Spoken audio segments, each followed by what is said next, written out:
Assalamualaikum warahmatullahi wabarakatuh. Orang tua. Bayangkan, jadi kitab yang besar ini beliau mulai satu bab yang sangat istimewa, bab berbuat baik kepada orang tua. Ini apa? Artinya bahwa belum bisa sempurna hidup kita kalau kita belum bisa berbuat baik kepada orang tua, sehingga beliau tempatkan sebagai urutan pertama. Urutan pertama.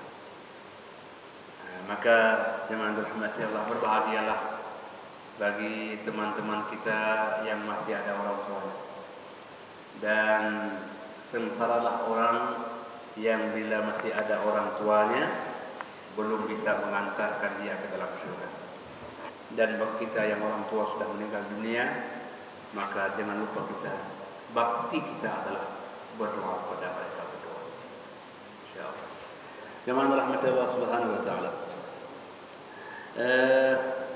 Akhbarana Abu Nasr Ahmad bin Muhammad bin Hasan dan seterusnya. Ini satu sanad yang panjang. Kemudian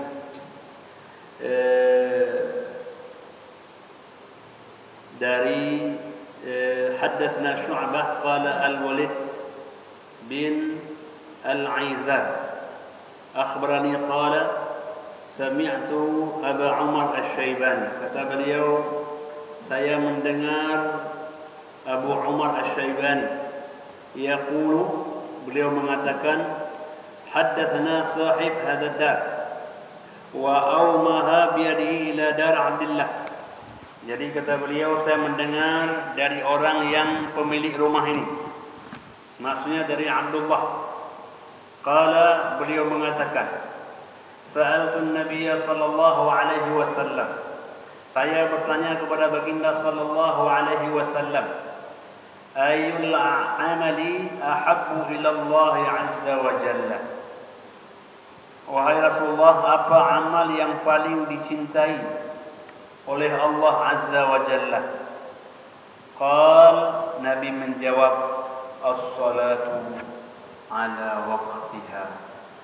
Yang paling Allah cintai adalah salat tepat pada waktunya.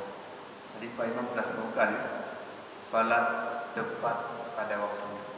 Jadi kalau azan berkumandang kita langsung hadir, itulah amal yang paling Allah cintai. Ternyata tak semua manusia mampu. Ketika azan berkumandang, tidak semua terpanggil oleh undangan Allah Subhanahu wa taala. Jadi kalau Allah mengundang lalu kita datang, Nabi mengatakan itulah amal yang paling Allah cintai. Jadi adalah as-salatu ala waqtiha, salat tepat pada waktunya. Maka oleh karena itu jemaah dirahmati Allah, lagi ada kesempatan, kemampuan, kesehatan, kita usahakan.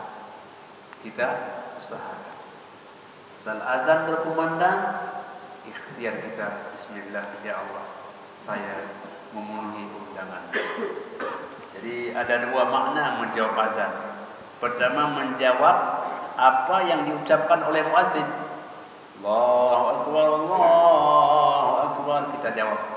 Jawaban yang kedua, kita menghadiri undangan itu. Hayya 'alas shalah. La haula wala quwwata illa billah. Ya Allah, saya sedang menghadiri undangan ya Allah. Itu menjawab yang kedua. Jadi menjawab, mengucapkan apa yang diucapkan oleh muazzin.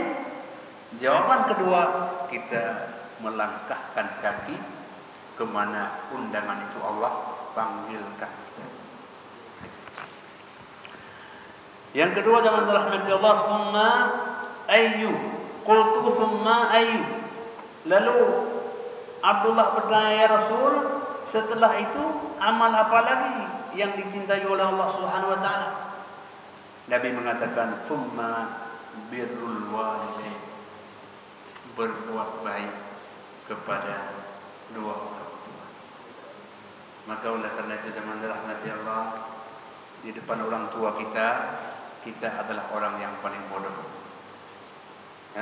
apapun yang beliau sampaikan kita mengiyakannya. Orang tua kita adalah orang yang paling kita cintai. Tidak ada panggilan lain setelah panggilan Allah dan Rasul kecuali panggilan orang tua kita.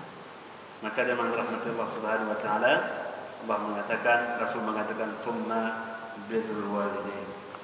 Dari hadis-hadis ini nanti ada satu riwayat an Abdullah bin Umar radhiyallahu anhuma, dari Abdullah bin Umar radhiyallahu anhuma qala, beliau mengatakan ridha ar-rabbi fi ridal walid wa sakhtur rabbi fi sakhtil walid. Ridha Allah pada ridha orang tua dan murka Allah pada murka orang tua. Jadi oleh karena itu dengan rahmat Allah Subhanahu wa taala tidak ada orang yang paling dekat ijabah doa kepada kita melebihi doa orang tua kepada kita. Wassalamualaikum warahmatullahi